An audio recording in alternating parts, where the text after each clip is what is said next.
In today's video, I'm going to teach you how to use HLOOKUP formula in Excel tutorial. First, open Excel and get your worksheet in view. HLOOKUP is perfect when your data is arranged horizontally, so make sure your table has labels across the top row and the related values sitting directly underneath in rows below. Think of the top row as your headers and each row beneath as details tied to those headers. Click into the cell where you want the result to appear and start the formula by typing Excel HLOOKUP. You'll see Excel prompt you for 4 parts: lookup value, table array, row index num, and range lookup. For the lookup value, choose the item you want to find in the top row. This can be typed text or, better yet, a cell reference so it updates automatically if the input changes. Remember, HLOOKUP searches only along the first row of your selected range to find this value.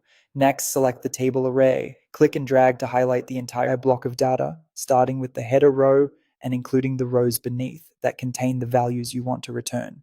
If you plan to copy the formula, consider locking the range with $signs so the reference doesn't shift as you fill it across or down. Now specify the row index num. This is the row number within your selected table, not the worksheet's row number. The top header row is 1, the first data row below is 2, the next is 3, and so on. For example, if the value you want to return is in the second row beneath the headers, use 3. Then set the range lookup. Use false or 0 for an exact match, which is what you'll want most of the time when you need a precise header match. Use true or 1 for an approximate match, which can be useful with numeric ranges.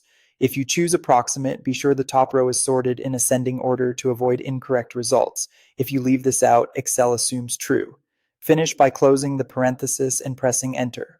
If the lookup value is found in the top row, Excel returns the value from the row you specified. If you see an error like #NA, it usually means the lookup value wasn't found in the top row or the table range is off.